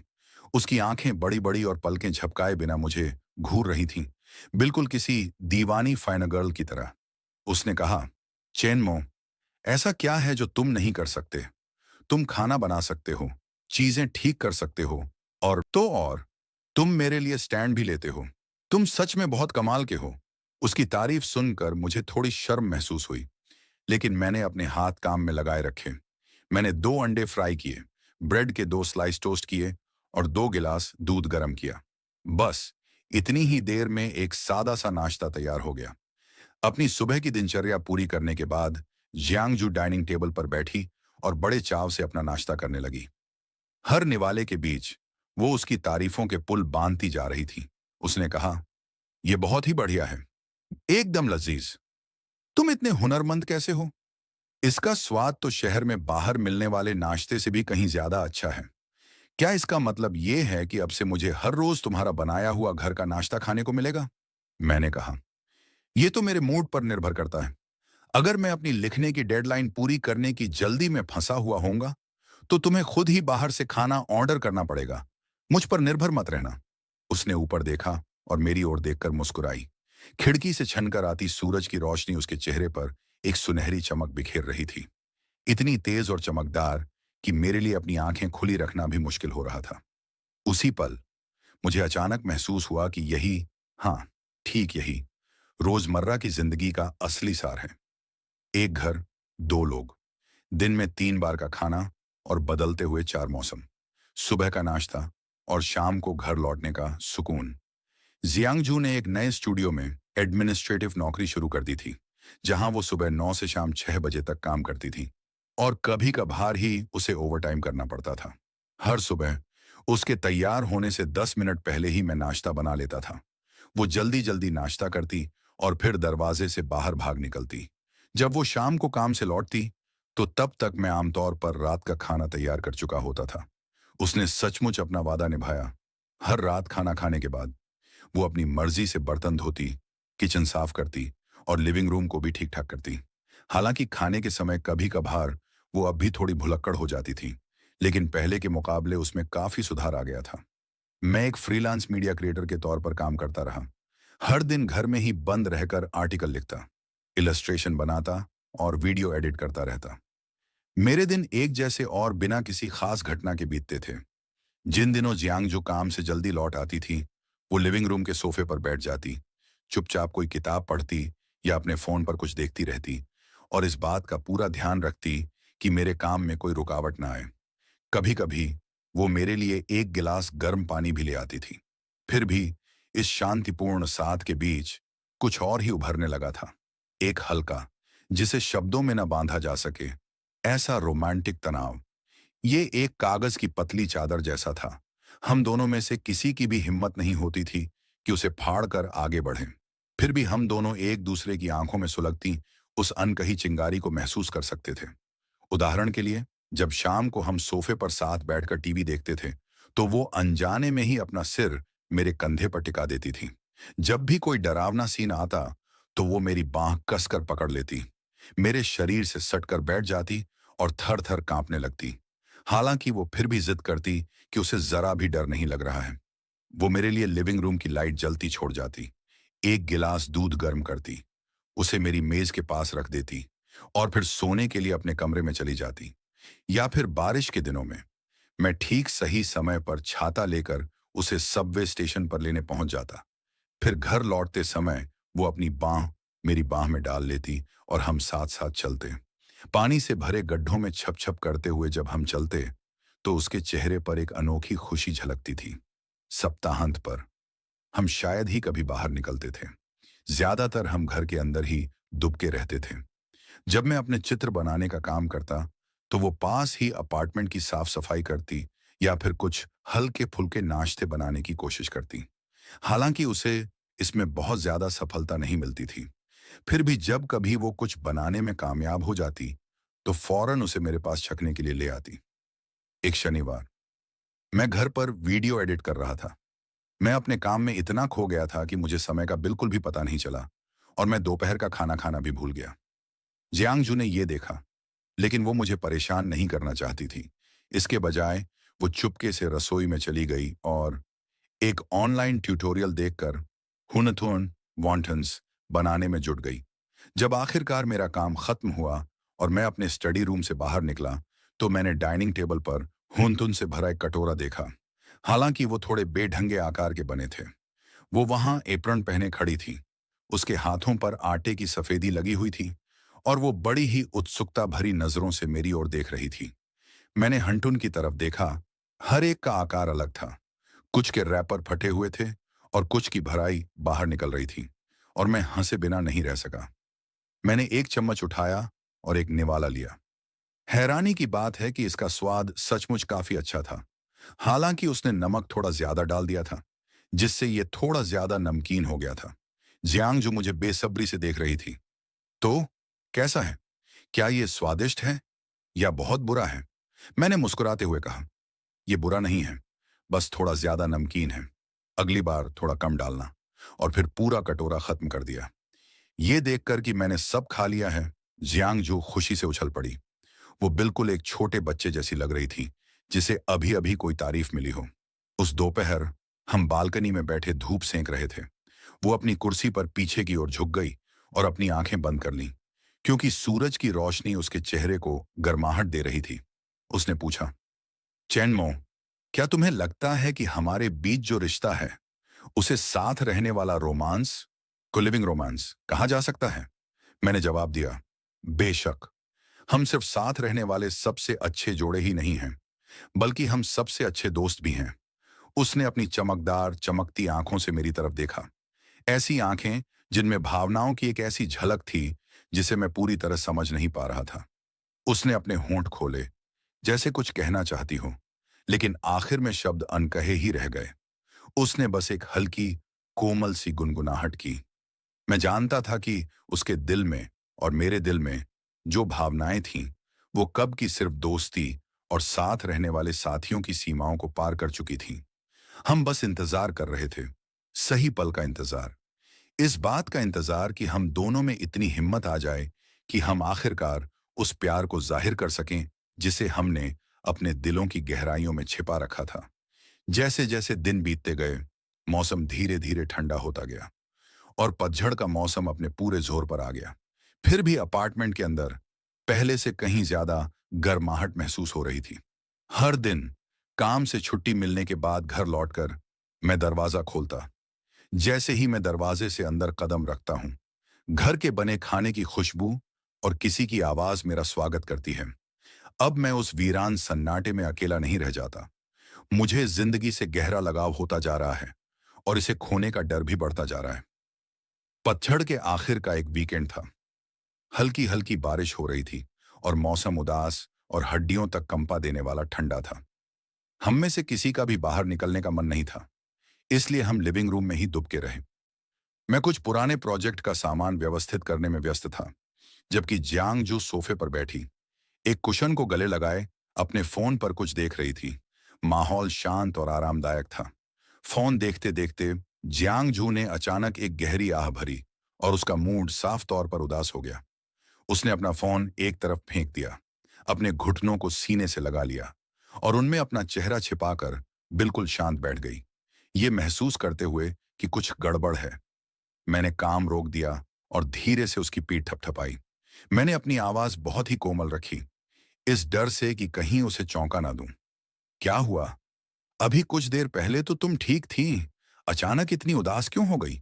क्या काम पर कुछ गलत हुआ या किसी ने तुम्हें परेशान किया? उसने अपना सिर हिला दिया। काफी देर बाद उसने आखिरकार ऊपर देखा। उसकी आंखें लाल थीं और उनमें अनकहे आंसू छलक रहे थे। उसने मेरी तरफ देखा। उसकी आवाज भावनाओं से भर्राई हुई थी। पता चला कि आज उसके पिता की पुण्यतिथि थी। मुझे कुछ समय पहले उसके जन्मदिन पर हुई हमारी एक बातचीत याद आई। जब उसने बताया था कि उसके पिता गुजर चुके हैं, उसने मुझे बताया था कि कैसे उनके परिवार की सारी जमा पूंजी उनके इलाज में खर्च हो गई थी, जिसकी वजह से उसे काम की तलाश में घर छोड़कर एक सस्ते किराए के अपार्टमेंट में रहना पड़ा था। मैंने कभी उसके अतीत में बहुत ज्यादा झांकने की हिम्मत नहीं की थी, इस डर से कि कहीं पुराने जख्म फिर से हरे न हो जाएं। मैंने हाथ बढ़ाकर उसे अपनी बाहों में भर लिया, उसे अपना सिर मेरे कंधे पर टिकाने दिया और धीरे से उसकी पीठ सहलाते हुए उसे वैसे ही दिलासा दिया जैसे कोई एक छोटे बच्चे को देता है। जियांग जू अब और खुद को रोक नहीं पाई। उसने अपना चेहरा मेरे सीने में छिपा लिया और फूट फूट कर रोने लगी। उसका रोना दबा हुआ था, फिर भी दिल दहला देने वाला था। ये उस सारे दबे हुए दुख और तड़प का पूरी तरह से बाहर निकलना था, जिसे वो इतने लंबे समय से अपने अंदर दबाए हुए थी। उसे अपने करीब थामे हुए मैं उसके शरीर की थरथराहट महसूस कर सकता था और मेरा अपना दिल भी गहरी सहानुभूति और दुख की कसक से भर उठा। ये लड़की, जो आमतौर पर इतनी बेफिक्र, खुशमिजाज और पूरी तरह से भोली भाली लगती थी, असल में अपने दिल की गहराइयों में कितने ही राज और कितना सारा दुख छिपाए बैठी थी। वो एक संपन्न परिवार में पली बड़ी थी, जहां उसके माता पिता उसे बहुत लाड प्यार देते थे और उसने कभी कोई मुश्किल नहीं देखी थी। फिर भी पलक झपकते ही उसके पिता बीमार पड़ गए। उनकी सारी जमा पूंजी खत्म हो गई और आखिरकार उनका देहांत हो गया। वो एक बेफिक्र छोटी राजकुमारी से, जिसने दुनिया की कोई चिंता नहीं जानी थी, एक अकेली युवती में बदल गई, जो घर से दूर रहकर अपना गुजारा चलाने के लिए संघर्ष कर रही थी। एक ऐसा बोझ जिसे उठाना किसी के लिए भी बेहद मुश्किल होता। काफी देर तक रोने के बाद जियांग झू धीरे धीरे शांत होने लगी। उसकी आंखें अखरोट की तरह सूजी हुई थीं और उसकी नाक एकदम लाल हो गई थी। मेरे सहारे टिककर वो धीरे धीरे अपने अतीत के बारे में बताने लगी। उसने मुझे बताया कि उसके पिता एक छोटा सा कारोबार चलाते थे और उनका परिवार काफी आराम से रहता था। बचपन से ही उसे वो सब कुछ मिला जो वो चाहती थी। उसे कभी पता ही नहीं चला कि दुख या तकलीफ क्या होती है। भले ही उसके परीक्षा के अंक बहुत अच्छे नहीं आते थे, फिर भी उसके पिता ने उसे कभी नहीं डांटा। वो बस यही कहते थे कि जब तक वो खुश है, तब तक बस वही सबसे ज्यादा मायने रखता है। उसकी माँ उसे तब छोड़कर चली गई थी जब वो बहुत छोटी थी। इसलिए उसके पिता ने जियांगजू को अकेले ही पाला पोसा और उसकी हर छोटी बड़ी इच्छा पूरी की। 3 साल पहले जियांगजू के पिता को अचानक कैंसर का पता चला और तब तक वो आखिरी स्टेज पर पहुंच चुका था। उस समय जियांगजू ने अभी अभी यूनिवर्सिटी में दाखिला लिया ही था। ये खबर सुनते ही वो पूरी तरह से टूट गई। अपने पिता के इलाज का खर्च उठाने के लिए उन्होंने अपना घर और अपना कारोबार बेच दिया और उनकी सारी जमा पूंजी पूरी तरह से खत्म हो गई। उसने अपने हर रिश्तेदार और दोस्त से उधार लिया, जिससे भी वो ले सकती थी। फिर भी अंत में वो उन्हें बचा नहीं पाए।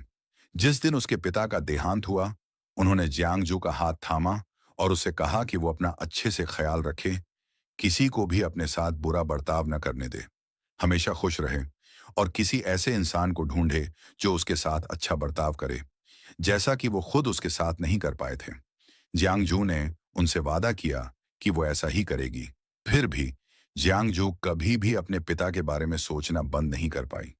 जब भी वो दूसरों को उनके पिताओं से लाड प्यार पाते देखती, तो उसे बहुत ज्यादा दुख होता। वो रहने के लिए सबसे सस्ती जगह ढूंढती और अपना गुजारा करने के लिए जो भी काम मिलता, कर लेती। उसने अपने रिश्तेदारों से संपर्क करने की हिम्मत नहीं की, इस डर से कि वो पूछेंगे कि वो कैसी है और इस डर से भी कि वो अपने आंसू रोक नहीं पाएगी। जब वो अपने पुराने अपार्टमेंट में रहती थी, तो उसे मुझसे जबान लड़ाना और मेरी चीजों से छेड़छाड़ करना बहुत पसंद था। सच तो ये है कि वो बस बहुत अकेली थी। वो किसी के साथ का एहसास ढूंढ रही थी, कोई जिससे वो बात कर सके। बाद में जब हम और करीब आए, जब मैंने उसके साथ उसका जन्मदिन मनाया और उसके लिए आवाज उठाई, तो जियांगजू को आखिरकार ये महसूस होने लगा कि ये शहर उतना भी ठंडा नहीं है जितना उसे लगता था। किसी का अपने साथ होना उसे सचमुच बहुत अच्छा लगा। लगभग आधे महीने तक जब हम एक दूसरे से दूर रहे, तो वो ठीक से सो या खा नहीं पाई। उसे हर पल एक खालीपन सा महसूस होता था। वो कहीं भी रहे, उसे वो जगह कभी घर जैसी नहीं लगी। उसे सुरक्षा का एहसास तभी होता था जब वो मेरे साथ होती थी। उसने एक ही सांस में अपने दिल की सारी बातें कह डाली और वो सारे राज और चिंताएं मुझसे बांट ली, जिन्हें उसने इतने लंबे समय से अपने दिल की गहराइयों में दबा रखा था। मैंने उसे कसकर गले लगा लिया। मेरा दिल कोमलता और करुणा से छलक रहा था। मैं बस यही चाहता था कि मैं अपनी सारी कोमलता उस पर लुटा दूं। ऊपर से देखने पर यह लड़की बेपरवाह और बिंदास लगती थी, लेकिन असल में वो बहुत संवेदनशील थी और प्यार की भूखी थी। उसके सारे छोटे मोटे नखरे और बचाव के तरीके बस एक कवच थे जो उसने खुद को छिपाने के लिए पहन रखा था। अंदर से वो अब भी बस एक छोटी बच्ची थी, जिसे प्यार और दुलार की जरूरत थी। मैंने बस उसे कसकर पकड़ लिया और धीमी सच्ची आवाज में उसे कहा कि अब से सब कुछ अलग होगा, कि अब से मैं हमेशा उसके साथ रहूंगा और वो फिर कभी अकेली नहीं होगी। मैंने वादा किया कि मैं उसके पिता की जगह लेकर उसकी देखभाल करूंगा। ये पक्का करूंगा कि उसे फिर कभी कोई दुख ना उठाना पड़े और वो फिर कभी अकेलापन महसूस ना करे। चाहे कुछ भी हो जाए, मैं हमेशा उसके साथ ही रहूंगा। जियांग जहू ने ऊपर मेरी तरफ देखा। उसकी गालों पर आंसू अब भी चमक रहे थे और उसकी आंखों में गहरी भावनाओं और अटूट भरोसे का मिला-जुला भाव था। उसने फुसफुसाते हुए कहा, चेन मो, क्या ये सच में सच है? तुम मुझे कभी छोड़कर नहीं जाओगे, है ना? मैंने कहा, सच कह रहा हूं। मैं वादा करता हूं कि मैं तुम्हें कभी अकेला नहीं छोड़ूंगा। अब से तुम्हारे हर जन्मदिन पर मैं तुम्हारे साथ रहूंगा। अगर कभी तुम्हारे साथ कुछ गलत हुआ, तो मैं तुम्हारे लिए खड़ा रहूंगा। अगर तुम्हें कभी अकेलापन महसूस हुआ तो मैं तुम्हारा साथ दूंगा। चलो, हमेशा साथ रहें, ठीक है? जियांगजू ने जोर से सिर हिलाया, फिर मेरी बाहों में कूद पड़ी। उसने मुझे कसकर पकड़ लिया और अपना चेहरा मेरी छाती से सटाते हुए धीरे से फुसफुसाया, ठीक है, हमेशा साथ। उस पल दो अकेले दिल एक दूसरे से कसकर जुड़ गए और उनके बीच की वो सारी दूरी मिट गई जिसने कभी उन्हें अलग रखा था। हमारे दिलों की गहराइयों में छिपा सारा प्यार, वे सभी भावनाएं और खूबसूरती जिन्हें शब्दों में बयां करना कभी बहुत मुश्किल लगता था, आखिरकार उन्हें अपना सच्चा ठिकाना मिल गया। हम दोनों समझ गए थे कि अब तक हम एक दूसरे की जिंदगी का एक जरूरी हिस्सा बन चुके थे। उस शाम मैंने एक शानदार दावत तैयार की, एक मेज जो जियांगजू की सभी पसंदीदा चीजों से सजी थी, और उसके दिवंगत पिता को याद करने के लिए मैंने फलों के जूस की एक बोतल खोली। मैंने उससे कहा कि आज से हर साल इसी तारीख को मैं उसके साथ रहूंगा। मैंने उससे कहा कि जब भी उसे अपने पिता की याद आए, वो बस मुझे बता दे और मैं उसकी बात सुनने के लिए हमेशा मौजूद रहूंगा। जियांगजू मुस्कुराई और सिर हिलाया। उसकी आंखों का दुख साफ तौर पर कम हो गया था और उसकी जगह एक नई तरह की कोमलता और शांति ने ले ली थी। वो जानती थी कि उस पल से वो अब दुनिया में अकेली भटकती हुई लड़की नहीं रही। उसे एक सहारा मिल गया था। उसे मुझ में अपना सच्चा घर मिल गया था। मेरे साथ होने से हमारे दिन एक शांत और सुकून भरे तालमेल में ढल गए। इससे पहले कि हमें पता चलता, सर्दियां आ गई थीं। मौसम और भी ठंडा होता गया, लेकिन हमारे अपार्टमेंट के अंदर हीटिंग की वजह से माहौल बहुत ही गर्म और आरामदायक बना रहा। हमारा रिश्ता कब का सिर्फ एक अपार्टमेंट शेयर करने वाले रूममेट्स से आगे बढ़कर दो ऐसे प्रेमियों के रिश्ते में बदल चुका था जो एक दूसरे पर पूरी तरह निर्भर थे। हम दोनों में से किसी ने भी कभी औपचारिक तौर पर अपने प्यार का इजहार नहीं किया था। फिर भी हमारे बीच एक खामोश आपसी समझ थी। हम एक दूसरे का साथ निभाते थे और वो सारे काम करते थे जो सिर्फ प्रेमी प्रेमिका ही करते हैं। हालांकि जिंदगी शायद ही कभी एक सीधी सादी, बिना रुकावट वाली यात्रा होती है। कभी कभी मुश्किलों की छोटी छोटी लहरें जरूर उठती हैं जो हमारे रिश्ते की मजबूती की परीक्षा लेती हैं। खुशकिस्मती से हम हमेशा एक दूसरे के साथ खड़े रहे, एक दूसरे का साथ देते हुए और हर चुनौती का मिलकर सामना करते हुए। जियांगजू की नई कंपनी में उसका बॉस एक अधेड़ उम्र का आदमी था, करीब 40 साल का, एक लंपट किस्म का आदमी जो कुछ समय से उसके साथ दबे छिपे गलत हरकतें करने की कोशिश कर रहा था। वो काम का बहाना बनाकर जियांगजू को अक्सर अपने ऑफिस में अकेले बुलाता था। या तो उसे जबरदस्ती ओवरटाइम करवाता या फिर उससे अपने निजी काम करवाता। जियांगजू ये सब चुपचाप सहती रही। उसने कभी मुझे इसके बारे में कुछ नहीं बताया। उसे डर था कि मैं परेशान हो जाऊंगा, और उससे भी ज्यादा डर इस बात का था कि कहीं मैं गुस्से में आकर कोई जल्दबाजी वाला कदम न उठा लूं और कोई नई मुसीबत खड़ी न कर दूं। फिर एक शाम वही हुआ जिसका डर था। जियांगजू रात 10 बजे से भी ज्यादा देर तक ओवरटाइम करती रही और आखिर में थकी हारी अपने घर लौटी। उसके चेहरे पर संघर्ष के साफ निशान थे। एक चोट का निशान भी दिख रहा था और उसकी आंखें लाल और सूजी हुई थीं। जैसे ही उसने दरवाजे से अंदर कदम रखा, वो मेरे गले लगकर फूट फूट कर रोने लगी। मेरा दिल डर से जोरों से धड़कने लगा। मैंने उसे कसकर गले लगाया और घबराहट में पूछा, क्या हुआ? सब ठीक तो है ना? क्या कुछ गलत हो गया? जियांगजू को यह सब बताने में काफी समय लगा। इस दौरान वो लगातार रोती रही कि उस दिन उसके बॉस ने उसके साथ क्या किया था। उसने जियांगजू को फिर से अपने ऑफिस में बुलाया और उसका फायदा उठाने की कोशिश की, उसके साथ जबरदस्ती करने की कोशिश की। जियांगजू ने पूरी हिम्मत से उसका मुकाबला किया और किसी तरह वहां से बचकर निकल पाई। लेकिन उसके बॉस ने उसे धमकी दी कि अगर उसने किसी को भी इस बारे में बताया तो वो उसे नौकरी से निकाल देगा। ये सुनकर मेरा खून खौल उठा। मैं गुस्से से कांप रहा था और मेरा बस यही मन कर रहा था कि मैं अभी इसी वक्त उसकी कंपनी जाऊं और उस घटिया बॉस को पीट पीट कर अधमरा कर दूं। मैंने मन में सोचा, मेरी औरत के साथ कोई बदतमीजी नहीं कर सकता। मैं ये बिल्कुल भी बर्दाश्त नहीं कर सकता। उसने मेरा हाथ पकड़कर मुझे शांत करने की कोशिश करते हुए मुझसे मिन्नत की, जल्दबाजी मत करो, वहां जाकर झगड़ा मोल मत लो। वो कंपनी में एक बड़े पद पर है, हम उससे पंगा नहीं ले सकते। ज्यादा से ज्यादा मैं नौकरी छोड़ दूंगी और कोई नई नौकरी ढूंढ लूंगी। मैंने कड़े शब्दों में जवाब दिया। नौकरी छोड़ दोगी? तुम क्यों छोड़ोगी? तुमने कुछ भी गलत नहीं किया है। फिर अन्याय का शिकार होकर तुम्हें इस्तीफा क्यों देना पड़े? उसने तुम्हें परेशान किया, इसलिए कीमत भी उसी को चुकानी होगी। मैं इस मामले को आखिर तक लेकर जाऊंगा। मैंने जियांगजू को दिलासा दिया, उसे शांत किया और घर पर ही रहने, आराम करने और ज्यादा चिंता न करने को कहा। बाकी सब मैं संभाल लूंगा। कंपनी जाकर हंगामा करने के बजाय मैंने पहले सबूत इकट्ठा करने का फैसला किया। मैंने जियांग झू से उसके पास मौजूद सारे सबूत इकट्ठा करने को कहा, चैट लॉग और कॉल रिकॉर्ड जिनसे बॉस की हरकतों का पता चलता था। साथ ही उन सहकर्मियों के बयान जिन्होंने इन घटनाओं को अपनी आंखों से देखा था। हालात को बेहतर ढंग से समझने के लिए मैंने उसके कुछ ऐसे सहकर्मियों से भी संपर्क किया जिन पर उसे भरोसा था। मुझे हैरानी तब हुई जब पता चला कि इस बॉस ने सिर्फ जियांगजू को ही परेशान नहीं किया था, बल्कि कंपनी की कई दूसरी महिला कर्मचारियों को भी अपना निशाना बनाया था। हालांकि नौकरी चले जाने के डर से किसी ने भी आवाज उठाने की हिम्मत नहीं की। उनके मन में गुस्सा तो था, लेकिन उसे जाहिर करने की हिम्मत उनमें नहीं थी।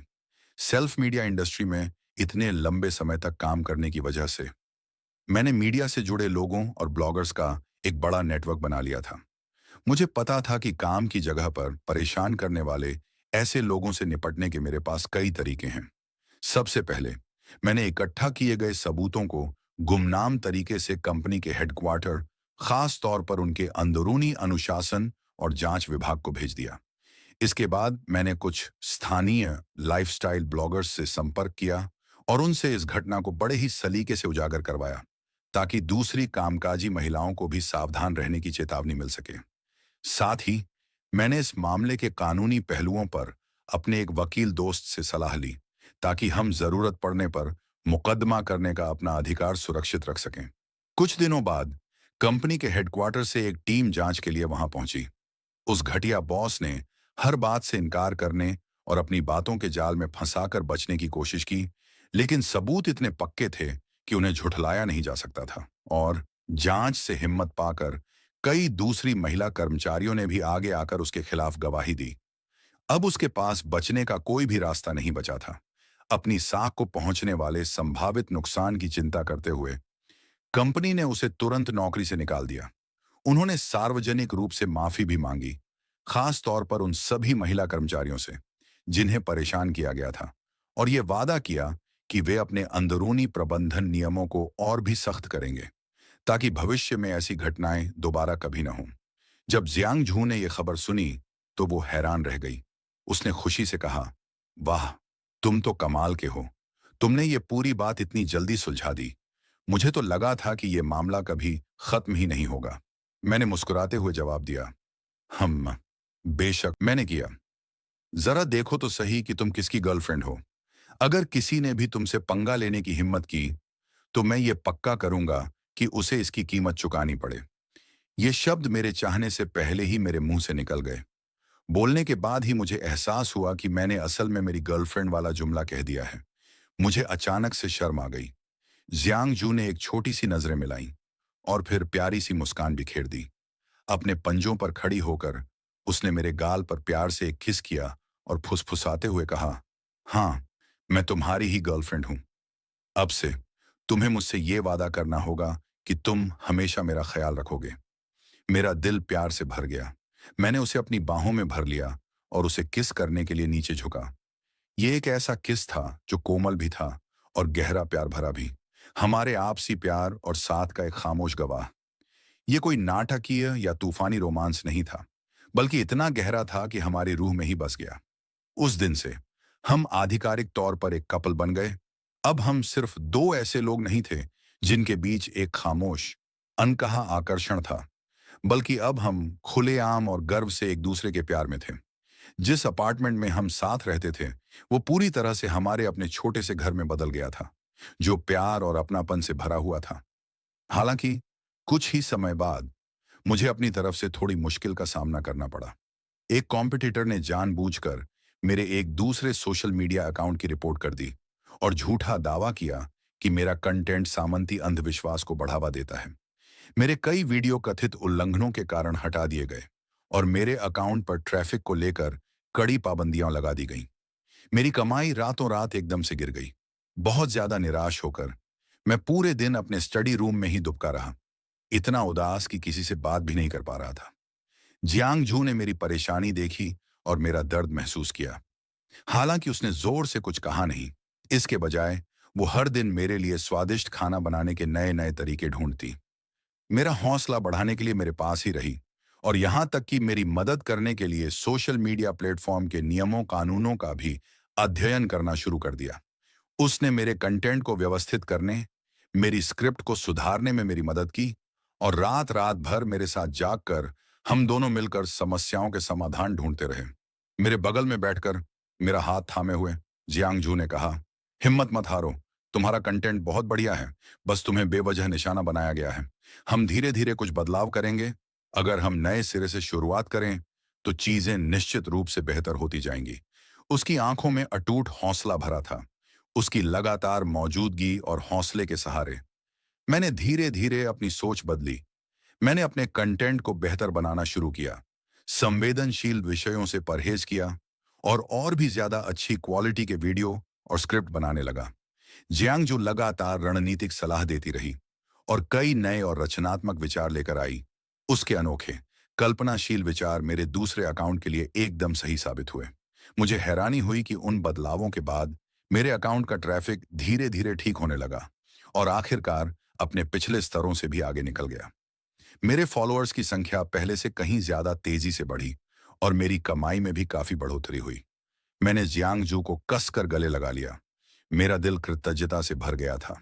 सच कहूं तो यह सब उसी की वजह से मुमकिन हुआ था। अगर वो न होती तो शायद मैं अब भी निराशा के भंवर में डूबा होता। सीधे शब्दों में कहूं तो वो मेरी लकी स्टार थी। ये सुनकर जियांग जो खुशी से खिल उठी। उसने कहा कि मेरी गर्लफ्रेंड होने के नाते मेरी मदद करना उसका परम कर्तव्य है। उसने कहा, अब से चलो हम दोनों मिलकर और भी बेहतर जिंदगी बनाने के लिए कड़ी मेहनत करते रहें। मेरे सीने से टिककर जियांग जू ने एक प्यारी सी मुस्कान बिखेरी। तब मुझे एहसास हुआ कि सबसे बेहतरीन तरह का प्यार कभी भी एकतरफा नहीं होता। ये सबसे बढ़कर बस एक दूसरे का साथ देने के बारे में होता है। हम हमेशा एक दूसरे का सहारा बने रहे। जब भी कोई मुश्किल आई तो हमेशा कोई ना कोई साथ देने के लिए मौजूद था।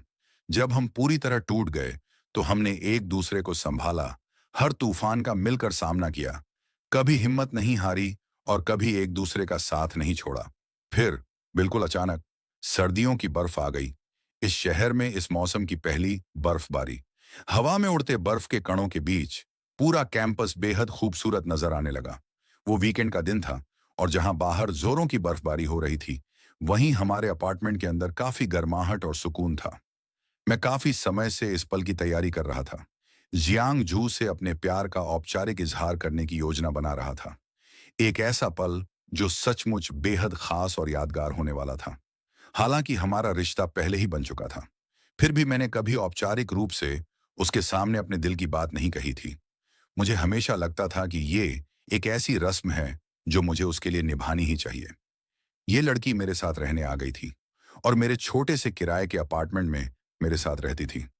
उसने कभी भी ऐशो आराम वाली जिंदगी की चाह नहीं की, बल्कि इसके बजाय उसने अपने हिस्से की मुश्किलें भी खुशी खुशी झेली। मैं उसे सुरक्षा का एक गहरा एहसास देना चाहता था। उसे ये बताना चाहता था, बिना किसी शक के, कि मैं सचमुच अपनी बाकी की जिंदगी उसके साथ ही बिताना चाहता हूं। मैंने अपार्टमेंट को पहले से ही सजा दिया था। महंगे फूल या मोमबत्तियां खरीदने के बजाय मैंने बस उन छोटी छोटी फेरी लाइट्स का इस्तेमाल किया जो उसे बेहद पसंद थी, और उनसे लिविंग रूम और बालकनी को सजा दिया। मैंने उसके सभी पसंदीदा पकवानों का एक शानदार दावत तैयार किया, एक छोटा सा केक खरीदा और एक सादी सी चांदी की अंगूठी ली।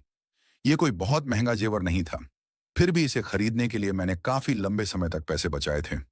ये मेरे सच्चे और गहरे प्यार का एक सच्चा प्रतीक था। जब जियांगजू उस सुबह जागी और बेडरूम से बाहर निकली तो उसने लिविंग रूम को देखा, जो अब एक बेहद प्यार भरे और रोमांटिक माहौल में बदल चुका था, और साथ ही खाने से सजी मेज को भी देखा। और एक पल के लिए वो बस वहीं खड़ी रह गई, पूरी तरह से हैरान और अवाक। उसने मेरी तरफ देखा।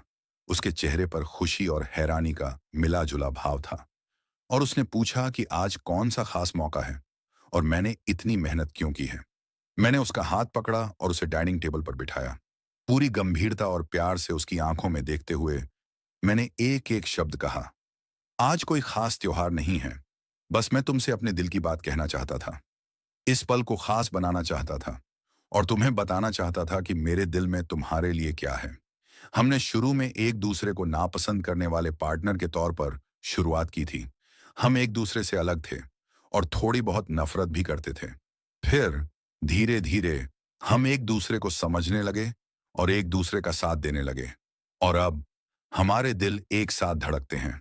मैंने कभी सोचा भी नहीं था कि मेरी जिंदगी इतनी प्यारी और इतनी अर्थपूर्ण हो जाएगी और यह सब सिर्फ एक इंसान की वजह से हुआ है।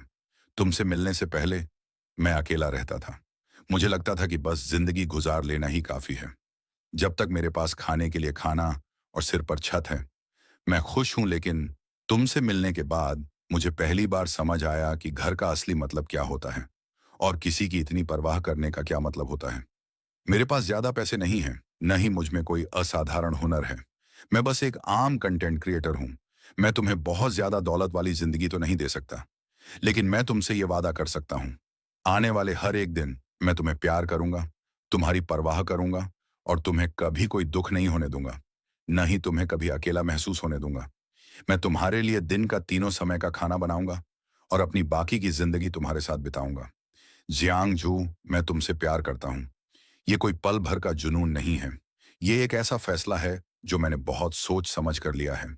क्या तुम मेरी गर्लफ्रेंड बनोगी? क्या तुम अपनी जिंदगी मेरे साथ बिताओगी?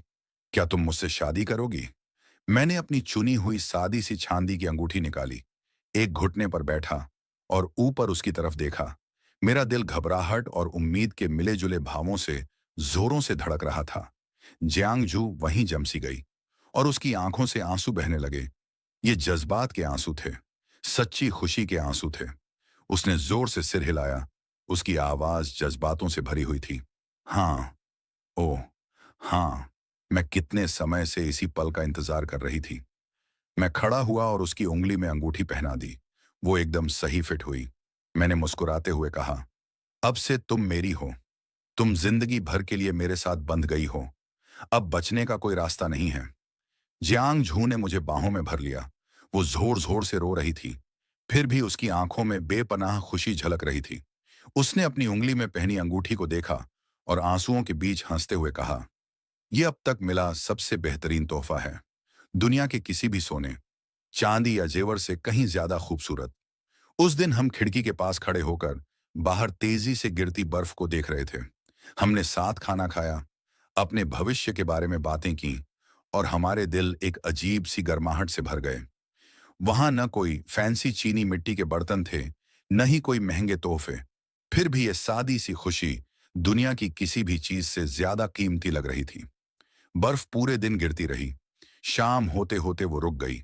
बाहर की दुनिया एकदम सफेद चादर से ढकी हुई थी और चांदनी बर्फ से ढकी जमीन पर फैलकर एक बेहद खूबसूरत नजारा बना रही थी। मैंने जियांगजू का हाथ थामा और हम टहलने के लिए नीचे चले गए।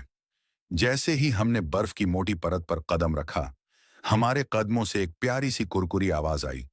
एक दूसरे का हाथ थामे हम धीरे धीरे आगे बढ़े, बातें करते हुए, हंसते हुए और बस एक दूसरे के साथ होने की खुशी में डूबे हुए। सर्दियों की कड़ाके की ठंड हमारी आपसी गर्माहट के आगे फीकी पड़ गई। आसमान में चांद की ओर इशारा करते हुए जियांगझू ने खुशी से कहा, देखो चांद कितना गोल है। मेरे गांव का चांद भी इतना खूबसूरत नहीं है जितना ये है। मैं झुका और प्यार से उसके माथे पर चूमा। मेरा दिल प्यार से छलक रहा था। उस पल मुझे अचानक एहसास हुआ कि जिंदगी की सबसे बड़ी खुशी, जिससे बढ़कर कुछ नहीं हो सकता, इंसानों के इस विशाल सागर में अपने लिए सही इंसान को ढूंढ लेना है। तमाम उतार चढ़ावों के बाद वो तुम ही थी और मेरी बाकी की जिंदगी में भी सिर्फ तुम ही रहोगी। हम जब आधिकारिक तौर पर एक जोड़ा बन गए और हमने एक दूसरे से वादे किए, तब भी हमारी रोजमर्रा की जिंदगी सादी और सुकून भरी ही रही। लेकिन अब उसमें एक नई तरह की निश्चितता और शांति घुल गई थी।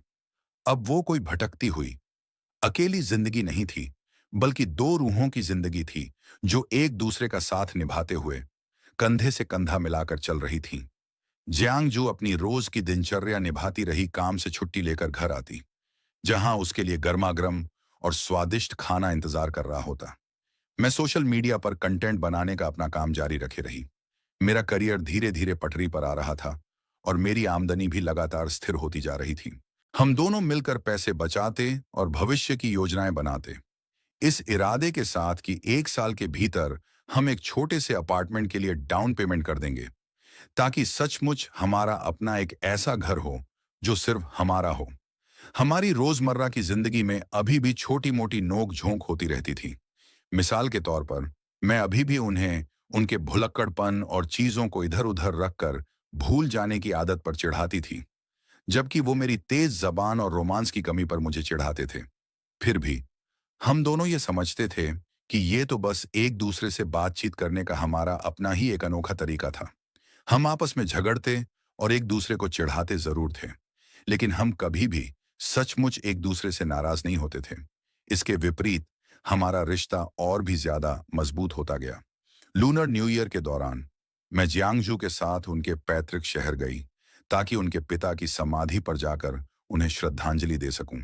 उनके पिता की समाधि के सामने खड़े होकर मैंने पूरी ईमानदारी से यह वादा किया कि मैं जियांगजू का बहुत अच्छे से ख्याल रखूंगी और जिंदगी भर उनके साथ अच्छा बर्ताव करूंगी। मैंने उनके पिता को यह भरोसा दिलाया कि अब वो पूरी तरह से निश्चिंत होकर आराम कर सकते हैं। जियांगजू मेरे ठीक बगल में खड़े थे, मेरा हाथ थामे हुए। उनकी आंखों में मेरे लिए गहरा आभार और मन में एक गहरी शांति का भाव झलक रहा था। नए साल का जश्न खत्म होने के बाद हम अपने किराए के अपार्टमेंट में वापस लौट आए, ताकि एक बार फिर से कड़ी मेहनत और संघर्ष से भरा एक नया साल शुरू कर सकें। मैंने कंटेंट बनाने के काम में और भी ज्यादा जी जान लगा दी। मेरा सोशल मीडिया अकाउंट लगातार बड़ा होता गया और कुछ अच्छे ब्रांड्स के साथ कोलैबोरेशन करने के बाद मेरी आमदनी कई गुना बढ़ गई। बचत के पैसे भी बढ़ने लगे। जियांगशु ने भी एक बेहतर नौकरी ढूंढ ली, जो आसान और स्थिर थी। सैलरी भी काफी अच्छी थी। अब उसे कोई परेशानी या अन्याय नहीं सहना पड़ता था। वो हर दिन बहुत खुश रहती थी। हम अभी भी उसी 2 कमरों वाले किराए के घर में रहते थे, लेकिन ये जगह बहुत पहले ही हमारा एक प्यारा सा घर बन चुकी थी। इसके हर एक कोने में हमारी यादें बसी थीं और घर जैसी एक गर्माहट थी। सुबह एक साथ उठना, मैं नाश्ता बनाता, वो घर समेटती। रात को काम के बाद एक साथ घर लौटना, एक साथ खाना बनाना, एक साथ टीवी देखना, एक साथ दिन भर की मजेदार बातें शेयर करना। वीकेंड पर एक साथ घर में ही आराम करना या फिर बाहर घूमने निकल जाना। फिल्में देखना। जिंदगी सादी थी पर खुशियों से भरी थी। हमें अक्सर उन पुराने घर के दिनों की याद भी आती थी। वो टूटा हुआ दरवाजा जिस पर ताला नहीं लगता था, वाटर हीटर से करंट लगने का वो डरावना पल, मेरी पेन ड्राइव को गलती से फेंक देने पर उसकी वो घबराहट, उसे अपनी पीठ पर लाद कर अस्पताल ले जाने की वो परेशानी। उन नोक झोंक वाले पलों को याद करके हम एक दूसरे को देखकर मुस्कुरा देते थे। अगर मैंने तुम्हारे साथ रूम शेयर करने के लिए हाँ नहीं कहा होता, अगर बाद में मकान मालिक ने घर नहीं बेचा होता, अगर मैं बेशर्मों की तरह वापस नहीं लौटा होता, तो क्या हम एक दूसरे को हमेशा के लिए खो देते? अगर हम कुछ पल के लिए एक दूसरे से छूट भी जाते, तो भी जिंदगी भर के लिए नहीं बिछड़ते। किस्मत में लिखा इंसान चाहे जितने भी घुमावदार रास्तों से गुजरे, आखिर में वो मिल ही जाता है। मैं फिर भी तुमसे ही मिलता और फिर भी तुमसे ही प्यार करता। ये तो किस्मत में तय था। हाँ, किस्मत का खेल भी कितना अजीब होता है।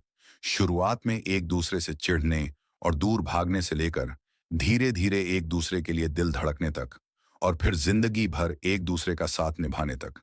जो देखने में सिर्फ एक इत्तेफाक लगता है, असल में वो पहले से तय था। इस अनजान शहर में रूम शेयर करने की वजह से हमारी मुलाकात हुई।